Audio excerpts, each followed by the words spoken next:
Welcome to plant sapiens. So ഇന്നത്തെ ക്ലാസ്സിൽ മുറാഷേജാൻ്റെ സ്കൂച്ച് മീഡിയം അല്ലെങ്കിൽ MS മീഡിയം എന്താണ്, അതിൻ്റെ കോമ്പോസിഷൻ എങ്ങനെയാണെന്നാണ് ഡിസ്കസ് ചെയ്യുന്നത്. സോ ടിഷ്യൂ കൾച്ചറിൽ വരുന്ന രണ്ടാമത്തെ ടോപ്പിക്കാണിത്. സോ അതിന് മുന്നേ ആദ്യമായിട്ടാണ് എൻ്റെ ചാനൽ കാണണമെങ്കിൽ ഒന്ന് സബ്സ്ക്രൈബ് ചെയ്യുക. പ്ലാന്റ് സാപ്പിയൻസ് ഇഷ്ടപ്പെട്ടെങ്കിൽ ലൈക്ക് ചെയ്യുക. നിങ്ങളുടെ HSST ബോട്ടിനെ അല്ലെങ്കിൽ MSc ബോട്ടിനെ റിലേറ്റഡ് ആയിട്ടുള്ള ഫ്രണ്ട്സിനും കൂടി ഒന്ന് ഷെയർ ചെയ്ത് കൊടുത്തേക്ക്, ഒന്ന് ലൈക്ക് ചെയ്യാൻ മറക്കരുത്. അപ്പം എന്താണ് MS മീഡിയം എന്ന് നോക്കാം. മുറാഷേജാൻ്റെ സ്കൂച്ച് മീഡിയം എന്ന് പറയുന്നത് ടിഷ്യൂ കൾച്ചറിൽ മോസ്റ്റ് പോപ്പുലർ ആയിട്ടുള്ള അല്ലെങ്കിൽ വൈഡ്ലി യൂസ്ഡ് ആയിട്ടുള്ള ഒരു ടെക്നോളജിയാണ്. The most popular plant growth medium used in the laboratory worldwide for cultivation of plant cell culture on agar. അതായത് സോൾഡിഫൈങ് ഏജൻസ് ഒക്കെ യൂസ് ചെയ്യാതെ അഗാർ പോലെയുള്ള സോൾഡിഫൈങ് ഏജൻസി യൂസ് ചെയ്തിട്ട് പ്ലാന്റ് ഗ്രോത്ത് റെഗുലേറ്റേഴ്സ് ഒക്കെ available ആയിട്ടുള്ള അതേ ആ ഒരു അളവിൽ അവൈലബിൾ ആയിട്ടുള്ള വേൾഡ് വൈഡ് ആയിട്ടുള്ള യൂസ് ചെയ്യുന്ന ഒരു മീഡിയമാണ് MS മീഡിയം എന്ന് പറയുന്നത്. സോ ഇത് എന്തുകൊണ്ടാണ് ഈ MS മീഡിയം യൂസ് ചെയ്യുന്നതെന്ന് വെച്ചാൽ ഇത് ഉണ്ടാക്കാൻ കുറച്ചും കൂടി എളുപ്പമാണ്. അതുകൊണ്ട് തന്നെ ടൈം സേവ് ചെയ്യുന്നുണ്ട്. അക്യുറസി ആണ്, ഇംപ്രൂവ് അക്യുറസി. ടിഷ്യൂ കൾച്ചറിന്റെ ആ ഒരു അക്യുറസി സക്സസ് കൂട്ടാൻ MS മീഡിയം സഹായിക്കുന്നുണ്ട്. Reduces the risk of weighing errors four small quantities of chemicals. ചെറിയ ചെറിയ കെമിക്കൽസ് വെയ് ചെയ്യുമ്പോൾ അവിടെ എറേഴ്സ് കൂടുതൽ വരാൻ ചാൻസ് ഉണ്ട്. ആ എറേഴ്സ് കുറക്കാൻ വേണ്ടിയിട്ടൊക്കെ ഒരു MS മീഡിയം ഹെൽപ്പ് ചെയ്യുന്നുണ്ട്. നമുക്ക് MS മീഡിയത്തിന്റെ കോമ്പോസിഷൻ എങ്ങനെയാണ്, അത് പ്രിപ്പയർ ചെയ്യാൻ എന്തൊക്കെ കാര്യങ്ങൾ ആവശ്യമാണെന്ന് നോക്കാം. സോ ഇതാണ് ഒരു MS മീഡിയയുടെ കോമ്പോസിഷൻ എന്ന് പറയുന്നത്. നമ്മൾ ഒരു MS മീഡിയ ഉണ്ടാക്കുന്നതിന് മുന്നേ നമ്മൾ കുറേ സ്റ്റോക്ക് സൊല്യൂഷൻസ് ഉണ്ടാക്കി വെക്കണം. എന്താണ് ഈ സ്റ്റോക്ക് സൊല്യൂഷൻ എന്ന് വെച്ചാൽ, ഇവിടെ ഇപ്പം ഈ ഓരോ ടേബിൾ ഉണ്ടല്ലോ, ഓരോന്നും ഓരോ സ്റ്റോക്ക് സൊല്യൂഷൻ ആണ്. ഇത് നമ്മൾക്ക് ഫസ്റ്റ് കാണിച്ചിരിക്കുന്നതാണ് മാക്രോ ന്യൂട്രിയൻസ് സ്റ്റോക്ക് സൊല്യൂഷൻ എന്ന് പറയുന്നത്. Okay, macro nutrients stock solution, micro nutrients stock solution, vitamin solution, iron solution. അതുകൂടാതെ എക്സ്ട്രാ വരുന്ന ചില ഗ്രോത്ത് ഹോർമോൺസ് ഒക്കെ വരുന്ന സ്റ്റോക്ക് സൊല്യൂഷൻ കൂടിയാണ് MS മീഡിയയിൽ വരുന്നത്. ഇതിൽ കാൽസ്യം സെപ്പറേറ്റ് ആയിട്ടുള്ള ഒരു സ്റ്റോക്ക് സൊല്യൂഷനും ചില MS മീഡിയ ഉണ്ടാക്കുമ്പോൾ നമ്മൾ യൂസ് ചെയ്യാറുണ്ട്. അപ്പം ഈ ഓരോ സ്റ്റോക്ക് സൊല്യൂഷനും നമ്മൾ സെപ്പറേറ്റ് ആയിട്ട് ഓരോ ടെസ്റ്റ് ട്യൂബിൽ അല്ലെങ്കിൽ ഓരോ ആ ഒരു ബോട്ടിൽ ഉണ്ടാക്കി വെക്കണം. എന്നിട്ട് നമുക്ക് വേണ്ട അളവിൽ അവ ഓരോന്നും മിക്സ് ചെയ്ത്, നമ്മൾ ബാലൻസ് ആയിട്ടുള്ള ഒരു അളവിൽ അവ മിക്സ് ചെയ്തതിന് ശേഷമാണ് MS മീഡിയ ഉണ്ടാക്കുന്നത്. ആ മീഡിയയുടെ സ്റ്റെപ്പും കൂടി ഒരു ക്ലാസ്സിൽ പറയുന്നുണ്ട്. അപ്പോൾ സ്കിപ്പ് ചെയ്യാതെ എല്ലാം ഒന്ന് കാണുക. നമ്മൾ HSST ബോട്ടിന് അല്ലെങ്കിൽ MSc റിലേറ്റഡ് ആയിട്ട് പഠിക്കുമ്പം ഓരോന്നും അതിന്റെ കെമിക്കൽ ഫോമിലെയും ഏകദേശം ഒരു 100 ml വെച്ചിട്ടാണ് ഓരോന്നും എടുക്കുന്നതെങ്കിൽ അതിന്റെ അളവ് എത്രയായിരിക്കണം എന്നും കൂടി ഒന്ന് അറിഞ്ഞിരിക്കണം. അപ്പോൾ അതാണ് ഈ ഒരു ക്ലാസ്സിൽ എടുക്കുന്നത്. മാക്രോ ന്യൂട്രിയൻസ് എന്ന് വെച്ചാൽ കുറച്ച് കൂടുതൽ അളവിൽ ആവശ്യമായിട്ടുള്ള മെലമിൻസിനെയാണ് മാക്രോ ന്യൂട്രിയൻസ് എന്ന് പറയുന്നത്. അത് 10x കോൺസെൻട്രേഷനിലാണ് നമ്മൾ ഉണ്ടാക്കുന്നത്. അപ്പം നമ്മൾ MS മീഡിയ ഇപ്പോൾ ഒരു 1 ലിറ്റർ MS മീഡിയ ആണ് ഉണ്ടാക്കുന്നുണ്ടെങ്കിൽ അതിൽ ഈ ഒരു ഫസ്റ്റ് സ്റ്റോക്ക് സൊല്യൂഷൻ എന്ന് പറയുന്നത് 100 ml ആണ് ആവശ്യം. ഒരു ലിറ്ററിൽ 100 ml ആയിട്ടുള്ള മാക്രോ ന്യൂട്രിയൻ സ്റ്റോക്ക് സൊല്യൂഷൻ ആണ് ആവശ്യമായിട്ടുള്ളത്. ഞാൻ ഇവിടെ ഈ ഒരു ടേബിളിൽ കൊടുത്തിട്ടുണ്ട്. 100 ml ആണ് ആവശ്യം. ഇനി നമുക്ക് ഈ ഒരു മാക്രോ ന്യൂട്രിയൻസ് ഏതൊക്കെയാണെന്ന് നോക്കാം. അതിൽ ഒന്നാമത്തെ ഏറ്റവും കൂടുതൽ വേണ്ടത് പൊട്ടാസ്യം നൈട്രേറ്റ് ആണ്. അതുകൂടാതെ അമോണിയം നൈട്രേറ്റ് നമുക്ക് വേണ്ടത് കെമിക്കൽ ഫോമുല നോക്കണം. NH4NO3 ആണ്. ഒരു 100 ml ആണ് ഉണ്ടാക്കുന്നതെങ്കിൽ അതിൽ 16.5 milliliter അമോണിയം നൈട്രേറ്റ് ആയിരിക്കണം. Then second potassium nitrate KNO3 19 ആണുള്ളത്. കാൽസ്യം ക്ലോറൈഡ് CaCl2H2O, CaCl2 എല്ലാത്തിൻ്റെയും കെമിക്കൽ ഫോമുല ഞാൻ എല്ലാം പറയുന്നില്ല. അത് എല്ലാത്തിൻ്റെയും കെമിക്കൽ ഫോമുലയും കൂടി നിങ്ങളൊന്ന് പഠിച്ചു വെച്ചേക്കുക. അതിൻ്റെ ഏകദേശം ഒരു അളവും, അല്ലെങ്കിൽ എന്തായാലും ടിപ്പിക്കലി ഒരു മാക്രോ ന്യൂട്രിയൻസിൽ വരുന്നത്, നമുക്ക് മാക്രോ ന്യൂട്രിയൻസിലൂടെ എന്തൊക്കെ ന്യൂട്രിയൻസ് ആണ് കിട്ടുന്നത് എന്ന് പഠിച്ചു വെക്കണം നിർബന്ധമായിട്ടും. ഈ ഒരു എക്സാമിന് ഇത് ഇമ്പോർട്ടൻ്റ് ആണ്. മഗ്നീഷ്യം സൾഫേറ്റ് ആണ് നെക്സ്റ്റ് ഉള്ളത്. ദെൻ ലാസ്റ്റ് ഏറ്റവും ചുരുങ്ങിയ അളവിൽ വേണ്ടത് പൊട്ടാസ്യം ഡൈഹൈഡ്രജൻ ഓർത്തോഫോസ്ഫേറ്റ് എന്ന് പറയുന്ന മാക്രോ ന്യൂട്രിയൻ്റ് ആണ്. നമുക്ക് ഫസ്റ്റ് സ്റ്റോക്ക് സൊല്യൂഷൻ ഇവയൊക്കെ ഈ ഒരു അളവിൽ മിക്സ് ചെയ്ത് ഉണ്ടാക്കി വെക്കുക. ദെൻ നെക്സ്റ്റ് വരുന്നതാണ് രണ്ടാമത്തെ സ്റ്റോക്ക് സൊല്യൂഷൻ ആയിട്ടുള്ള മൈക്രോ ന്യൂട്രിയൻസ്. എല്ലാം സഫീഷ്യൻ്റ് ആയിട്ട് ചെറിയ അളവിൽ മാത്രമേ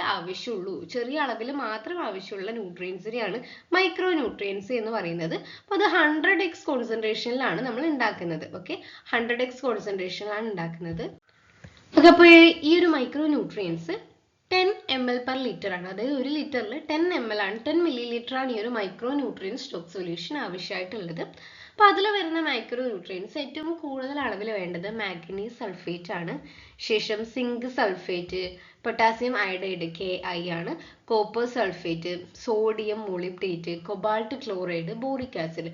നമുക്കറിയാം ഒട്ടനവധി മൈക്രോ ന്യൂട്രിയൻസ്, മൈക്രോ എലമെന്റ്സ് ഒക്കെ മിക്സ് ചെയ്തിട്ട് വരുന്ന ഈ കോമ്പൗണ്ട്സ് ഒക്കെ അതേ അളവിൽ, ഈ കൊടുത്തേക്കുന്ന അളവിൽ കൂട്ടിച്ചേർത്ത് നമുക്ക് രണ്ടാമത്തെ സ്റ്റോക്ക് സൊല്യൂഷൻ B ഉണ്ടാക്കുകയാണ്. അപ്പൊ സ്റ്റോക്ക് സൊല്യൂഷൻ A ഉണ്ട്, B ഉണ്ട്. ഓക്കെ, നെക്സ്റ്റ് വരുന്ന സ്റ്റോക്ക് സൊല്യൂഷൻ ആണ്. നമ്മൾ ന്യൂട്രിയന്റ് മീഡിയം എന്ന് പറയുമ്പോൾ അതിൽ നമുക്ക് വേണ്ട എലമെന്റ്സ്, സോൾട്ട് എലമെന്റ്സ് ആണ് ഈ ഒരു മാക്രോ ന്യൂട്രിയൻസും മൈക്രോ ന്യൂട്രിയൻസും എന്ന് പറയുന്നത്. അതുകൂടാതെ ഒരു ന്യൂട്രിയന്റ് മീഡിയത്തിൽ വൈറ്റമിൻസ് അവൈലബിൾ ആയിരിക്കണം. വൈറ്റമിൻസ് അവൈലബിൾ ആയിട്ടുള്ളതിനെയാണ് നമ്മൾ വൈറ്റമിൻ സോഴ്സ് അല്ലെങ്കിൽ വൈറ്റമിൻ സോഴ്സ് സ്റ്റോക്ക് മീഡിയം എന്ന് പറയുന്നത്. അത് 100x കോൺസെൻട്രേഷനിലാണ് പ്രിപ്പയർ ചെയ്യുന്നത്. 1 ലിറ്ററിൽ 10 ml ആണ് നമ്മൾ യൂസ് ചെയ്യുക. അപ്പോൾ ഈ ഒരു വൈറ്റമിൻ സോഴ്സിൽ വരുന്നത് nicotinic acid, thiamine hydrochloride, pyridoxine hydrochloride, glycine ആണ്. അതിൽ ഗ്ലൈസീൻ ഒക്കെ കുറഞ്ഞ അളവിൽ മാത്രമേ ആവശ്യമുള്ളൂ. എല്ലാം ഈ ഒരു വൈറ്റമിൻ സോഴ്സ് ഇച്ചിരി ചെറിയ ചെറിയ അളവിൽ മാത്രമേ നമുക്ക് ആവശ്യമായിട്ടുള്ളൂ. സോ അതിൽ കൂടാതെ ഈ ഒരു വൈറ്റമിൻ സോഴ്സിൽ മയോ ഇനോസിറ്റോളും വൈറ്റമിൻ സോഴ്സ് പ്രൊവൈഡ് ചെയ്യുന്നതാണ് കേട്ടോ.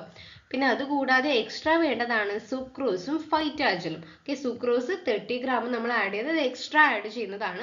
നമ്മൾ മൂന്നാമത്തെ stock solution vitamin stock solution ഉണ്ടാക്കി. ദെൻ ലാസ്റ്റ് സ്റ്റോക്ക് സൊല്യൂഷൻ ആണ് അയേൺ സോഴ്സ്. നമ്മൾ അയേൺ അത്യാവശ്യമായിട്ടുള്ളതാണ് പ്ലാന്റ് ഗ്രോത്തിന്. അയേൺ സോഴ്സ് സ്റ്റോക്ക് സൊല്യൂഷൻ എന്ന് പറയുന്നത് 100x കോൺസെൻട്രേഷനിലാണ് ഉണ്ടാക്കുന്നത്. 1 ലിറ്ററിൽ 10 ml ആണ് ആവശ്യം. അപ്പം അതിൽ ചേർക്കുന്ന 2 സോഴ്സ് കിട്ടാൻ വേണ്ടി ചേർക്കുന്ന ഒന്ന് സോഡിയം EDT ആണ്. സോഡിയം EDTയും അതുകൂടാതെ ഫെറസ് സൾഫേറ്റ്, ഈ രണ്ടെണ്ണമാണ് അയൺ സോഴ്സ് പ്രൊവൈഡ് ചെയ്യാൻ വേണ്ടിയിട്ട് നമ്മൾ എടുക്കുന്ന എലമെന്റ്സ് എന്ന് പറയുന്നത്. അങ്ങനെ 3 സ്റ്റോക്ക് സൊല്യൂഷനും അതുകൂടാതെ എക്സ്ട്രാ ഒരു സൊല്യൂഷൻ സുക്രോസും ഫൈറ്റാജലും നമ്മൾ ഉണ്ടാക്കിയിട്ടുണ്ട്. ഇതാണ് ഒരു MS മീഡിയയിലുള്ള കോമ്പോസിഷൻ. ഇത് നമ്മൾ സെപ്പറേറ്റ് ആയിട്ടുള്ള സ്റ്റോക്ക് സൊല്യൂഷൻ ആക്കുന്നില്ലെങ്കിൽ നമുക്ക് MS മീഡിയം ഓൾറെഡി പ്രിപ്പയർഡ് ആക്കിയിട്ടുള്ള MS മീഡിയം ഡയറക്റ്റ് ആയിട്ട് നമുക്ക് കൊമേഴ്ഷ്യലി വാങ്ങാൻ കിട്ടും. അതിൽ വിറ്റാമിൻസും വൈറ്റമിൻസും ഒക്കെ ഇൻക്ലൂഡ് ചെയ്ത് പ്ലാന്റ് ഗ്രോത്ത് റെഗുലേറ്റേഴ്സും കൂടി ഇൻക്ലൂഡ് ചെയ്തിട്ടുള്ള MS മീഡിയ ആയിരിക്കും ഉണ്ടായിരിക്കുക. അല്ലാത്ത പക്ഷമാണ് ഇങ്ങനെ സ്റ്റോക്ക് സൊല്യൂഷൻ ഉണ്ടാക്കിയിട്ട് നമ്മൾ ഉണ്ടാക്കുന്നത്. നമ്മൾ ഇങ്ങനെ സ്റ്റോക്ക് സൊല്യൂഷൻ ഒക്കെ ആക്കി വെച്ചതിന് ശേഷം ഒരു ബേസിക് MS മീഡിയം എങ്ങനെ പ്രിപ്പയർ ചെയ്യാനും കൂടി നോക്കാം. How to prepare MS medium. 1 litre MS medium ഉണ്ടാക്കുന്ന ടെക്നിക്കാണ് ഈ പറഞ്ഞേക്കുന്നത്. ആദ്യം നമ്മൾ ഒരു ബോട്ടിൽ എടുക്കുക. ഒരു 1 ലിറ്ററിന്റെ ബീക്കറാണ് എടുക്കുന്നത്.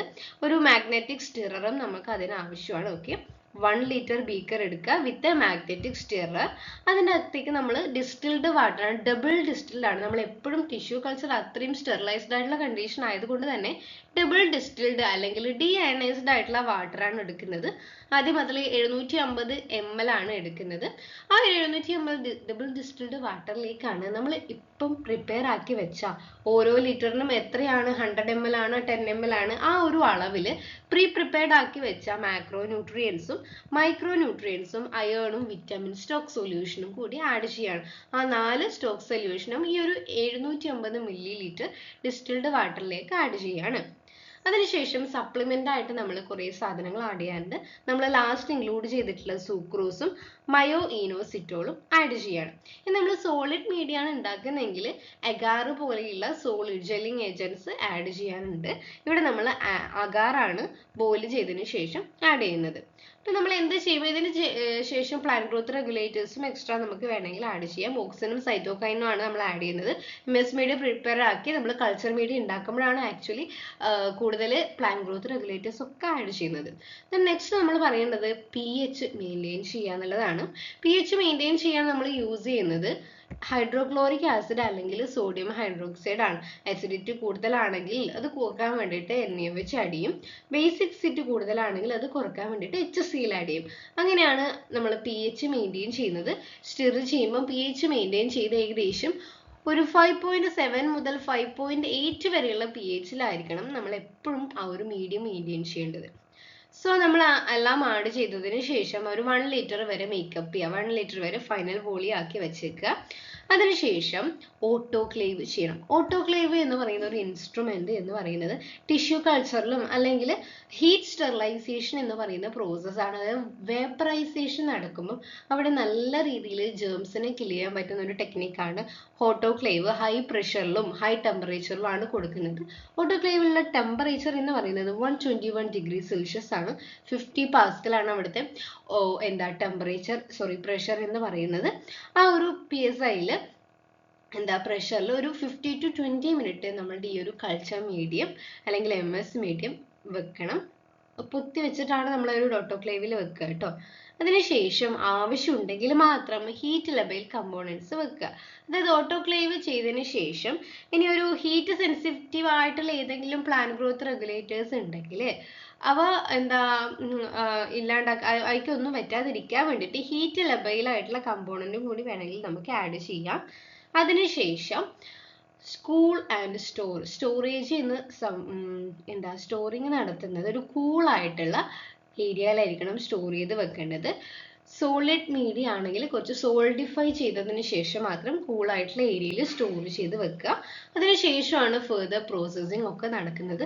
സോ ഇത്രയാണ് കോമ്പോസിഷനും അത് ഉണ്ടാക്കുന്ന പ്രിപ്പറേഷൻ മെക്കാനിസവും ടിഷ്യൂ കൾച്ചറിൽ MS മീഡിയ, മിറാഷി ജാൻഡിസ്, കൂജ് മീഡിയ ആയിട്ട് ബന്ധപ്പെട്ടത്.